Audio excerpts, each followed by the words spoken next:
안녕하세요. 김태훈의 현명한 투자자 방송 시작하겠습니다. 본 영상에서 다루는 내용은 투자 권유가 아니며 각개인의 투자 판단에 대한 책임을 지지 않습니다. 별도 SNS 채널 가입을 유도하거나 투자 권유 및 유료 리딩 서비스를 홍보하는 불법 사칭 계정에 유의하시기 바랍니다. 자, 오늘은 Y랩에 대해서 좀 말씀을 드리겠는데요. 지난 2월 달에도 한번 설명을 드렸듯이 이 Y랩은 이 웹툰과 웹소설을 이제 만들고 유통하는 회사입니다. 근데 기본적으로 이제 웹툰을 중심으로 이제 이 Y랩은 많이 특화되어 있죠. 그러면서 이 Y랩의 전략은 원소스 멀티유스라고 해가지고 웹툰에서 검증된 이런 작품을 이 넷플릭스 드라마, 제가 드라마로 만든다거나 이제 영상 이런 걸로 만들면서 다양한 그 IP로 이제 제 2차 저작을 만들어내는 것이죠. 그렇게 해서 이 웹툰에서 수익을 끝내는 게 아니라 웹툰에서 만들어진 이런 팬들을 이 영상과 또 드라마, 음악, 또 다양한 이렇게 다른 그 어떻게 보면 플랫폼으로 같이 가져가서 거기서 또 새로운 수익을 만들어내는 겁니다.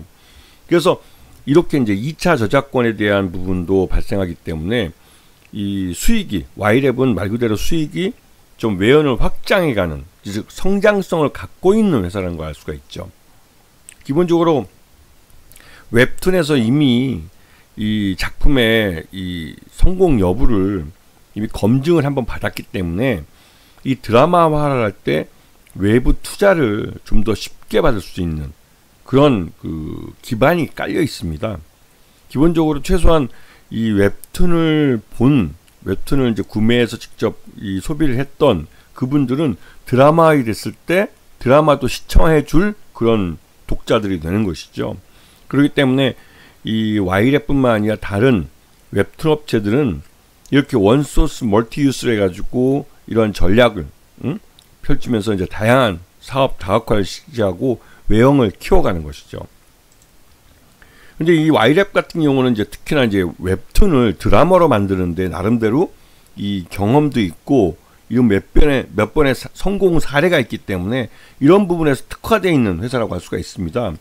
지난번에 아일랜드라는 그 웹툰을 2016년에 만들어졌고, 이 2016년에 아일랜드가 이 웹툰으로 만들어진 다음에 이게 어느 정도 인기가 검증이 된 이후 2022년에 아일랜드라는 이 드라마로 만들어졌죠. 그리고 이 드라마로 만들어진 다음에 이 드라마가 또 아일랜드가 성공하니까 여기서 스피노프로 사제요한에게 또 만들어질 겁니다. 이렇게 하면서 이 자꾸 이제 세계관을 넓혀가는 것이죠. 그렇게 되면 말 그대로 이제 IP 자체도 2차, 3차 IP가 계속 발생할 수가 있는 겁니다. 그러면 꾸준히 이 한 작품의 성공으로 인해서 여기서 연장해서 우리가 스타워즈 시리즈가 뭐 12편까지 나왔다고 그러나요? 그런 것처럼 계속 외연을 성장해 갈 수가 있는 것이죠. 그리고 이 Y랩은 원소스 멀티유스 사례를 가장 잘 이용하는 회사라고 알려져 있습니다. 이거는 이 기본적으로 이 웹툰에서 성공한 걸 갖고 게임화를 하거나 드라마를 하거나 또 음악 저작권을 또 개발해 낸다거나 다양한 IP로 만들어내고 이거를 뭐 MD 사업까지 확장해 가기 때문에 하나의 성공한 IP가 여러 가지 그 수익을 만들어낼 수 있는 수익 다각화를 할 수 있는 거기 때문에 말 그대로 이제 이 여기서 발생하는 로열티 수익도 만만치 않은 것이죠. 그래서 하나의 성공한 IP를 갖고 있으면 말 그대로 이제 굶어 죽을 염려는 없는 겁니다. 근데 이 그 Y랩 같은 경우는 실적이 적자내는 이유는 이걸 이 드라마 하는 데 있어서 웹툰이 드라마로 만들어진 데는 더 많은 비용이 들어가고 또 그러한 것들이 먼저 제작비가 들어가고 이 제작비를 회수하는 건 이게 방영된 이후에 시장 반응에 따라서 달라지는 것이죠. 자, 그래서 이 Y랩은 독자적인 자신들의 그 이 웹툰들 간에 서로 간의 상호 관계와 또 이런 것들이 그 하나의 세계관으로 이게 묶여집니다. 굉장히 독특한 케이스인데요. 그러다 보니 이 Y랩이 만든 이 세계관 안에는 이 독자들이 더 점점 빠져들 수밖에 없는 것이죠.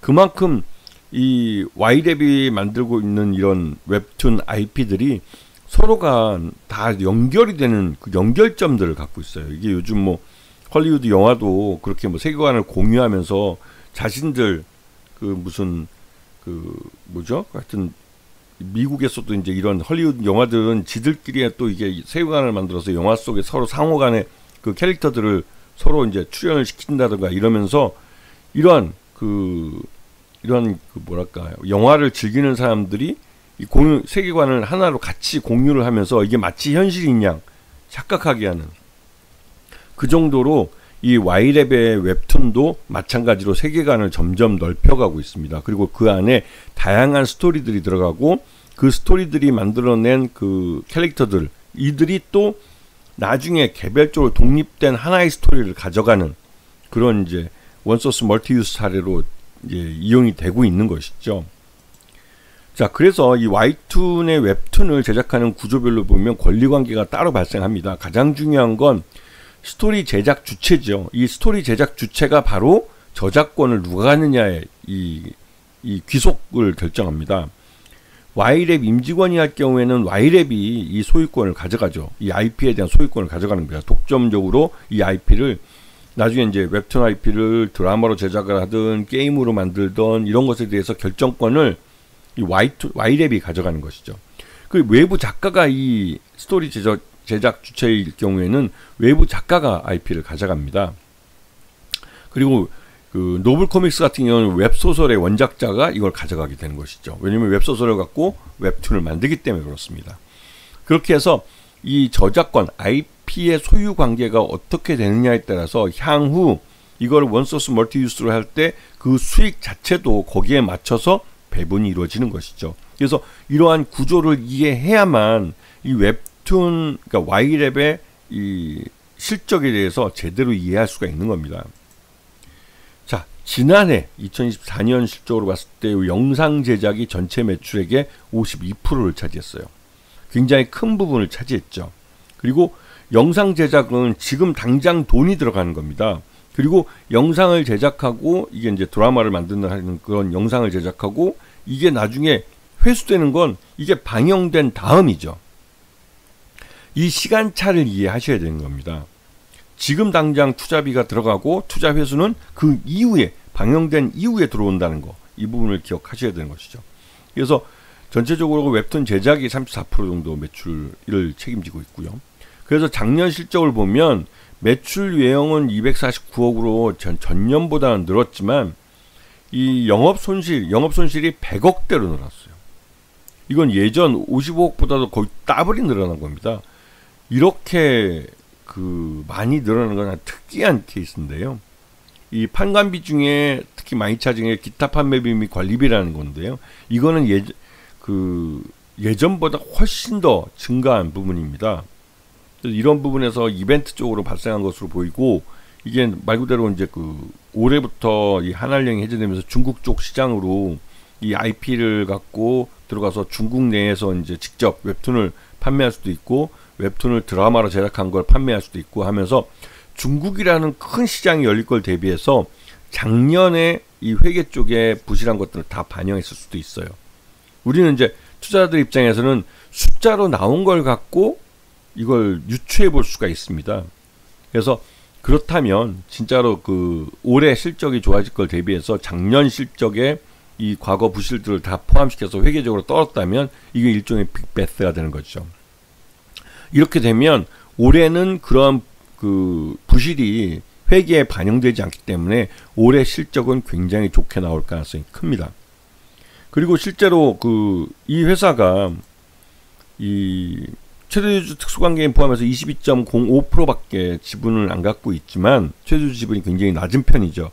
30% 미만일 경우에는 경영권 방어에 좀 어려운 측면이 있을 수도 있습니다. 왜냐면 누구든지 마음만 먹으면 5% 넘겨서 금세 20%까지는 지분을 사들일 수 있기 때문에 이 경영권을 빼앗을 수도 있죠. 회사가 갑자기 좋아진다면요. 그런데 여기 회사는 네이버 웹툰도 9.31%를 갖고 있고 CJENM도 9.31%를 갖고 있어요. 이 말뜻은 우호주주가 많다는 뜻이죠. 그렇기 때문에 최대주주 지분이 22% 낮아도 우호지분들이 충분히 있기 때문에 이 경영권에 대해서는 두려워할 필요가 없다는 사실입니다. 그래서 소액주주들이 움직이는 그 지분이 전체의 49.57%, 그래 50% 미만이라는 소리죠. 이전 회사는 말 그대로 좀 적대적 애매하길 수는 없습니다. 자, 그리고 이 Y랩이 요즘 잘 나가는 이유 중에 한 가지가 바로 이 OTT, 즉 넷플릭스랑 계약을 맺으면서 이 Y랩이 개발한 이런 웹툰을 넷플릭스의 드라마로 만들어서 납품하는 계약을 해놨다는 겁니다. 그래서 이런 것 때문에도 이 넷플릭스를 통해서 이 Y랩의 웹툰이 전 세계의 드라마에서 방영이 될 수 있는 기회를 가지는 것이죠. 그리고 여기다가 더 한 가지, 지난번에 상한가를 빵친 이유가 이 더불어민주당의 이재명 그 전 대표죠. 전 대표가 K 컨텐츠를 전략산업으로 지정해서 세제 지원을 하고 육성을 하겠다라고 했는데요. 이게 말 그대로 우리가 경쟁력이 있는 컨텐츠 분야에 대해서 말 그대로 주마가편이라고 해서 더 그 빠르게 뭐 성장하고 또 외연을 더 키워갈 수 있도록 정부가 적극적으로 지원을 하겠다는 겁니다. 근데 Y랩 보셔서 하겠지만 적자 나오는 회사이기 때문에 세제 지원 갖고는 뭐 별다른 도움이 되지 않죠. 그렇지만 여기에 직접 모태펀드를 통해서 투자를 해주고 이런 투자금들이 이런 컨텐츠 시장에 들어오면서 컨텐츠 시장 자체가 외연이 커지는 그런 효과를 가져옵니다. 그렇게 될 경우에는 자연스럽게 매출 예언이나 이런 것도 늘어나게 돼 있는 것이죠. 그래서 이재명 테마주 바람을 이 컨텐츠주들이 전체적으로 받고 있고, 거기 중에서 Y랩이 그래도 넷플릭스나 글로벌 마켓 플레이어 OTT들이랑 거래도 하면서 나름대로 외형 선장을 빠르게 해갈 수 있는 그런 업체를 비춰주는 겁니다. 그래서 이날 주가가 6,500원에서 상한가를 빵 쳤을 때 외국인과 기관 투자자들이 일부 차익 실현 매물이 나왔습니다. 그런데 이게 그냥 팔고 발을 빼겠다는 게 아니에요. 여기에 이제 외국인 투자나 기관 투자가 좀 팔았다고 해서 여기서 쪼시면 안 되는 겁니다. 왜냐면 이 회사는 지금 17,000원 정도 이렇게 그 높은 가격에서부터 주가가 흘러내렸어요. 왜냐면 실적이 적자가 났기 때문에 흘러내린 겁니다. 그리고 올해 들어와서 작년에 이 주가가 이렇게 흘러내린 이유는 아까 말씀드렸지만 이 과거 부실을 2024년 회계에 다 반영하기로 이미 회사 내부에 회계적으로 이 어떻게 보면 커먼센스가 만들어진 것이죠. 경영진 사이에. 그렇기 때문에 이런 것들이 알게 모르게 시장에 알려지면서 작년 실적, Y랩의 작년 실적에서는 흑자를 내기 어렵다는 것 때문에 실망 매물이 쭉 흘러내린 겁니다. 그 소식을 아는 사람들이. 그리고 주주 쪽에서. 주가는 그것들을 모두 담고 있는 거예요. 그리고 2025년 들어와서 올해 한한령 해제나 또 이 정부에서도 대선 앞두고 이런 K 컨텐츠에 대한 투자를 늘리겠다는 것들이 말 그대로 호재로 작용하고 있는 것이죠. 그러면서 점차 이제 실적도 회복될 가능성이 크고 또 실적 회복에 따라서 주가도 거의 재평가를 받고 있는 그런 모습이고, 지금 6,000원대 이게 지난번에도 여기까지 올라왔다가 다시 또 그 미국의 이러한 세금 문제 때문에 시장 전체적으로 리스크가 발생하면서 시장 리스크 때문에 하락한 거예요. 그런데 그 시장 리스크를 가장 먼저 벗어나서 주가를 회복할 수 있는 그런 종목이 되고 있는 것이죠. 그런 면에서 이 Y랩은 말 그대로 지금 이제 출발선에 섰다 해도 과언이 아닙니다. 그런 면을 잘 봐주셔야 되고, 이 출발선에 섰을 때 너무 빨리 이걸 차익 실현해버리면 나중에 더 크게 먹을 수 있는 걸 못 먹게 됩니다. 이런 부분을 잘 아시면서 이 회사의 그 주가가 어느 위치에 있는지 이런 부분들을 잘 체크해 보시기 바랍니다. 자, 오늘 방송 여기서 마치겠습니다. 감사합니다.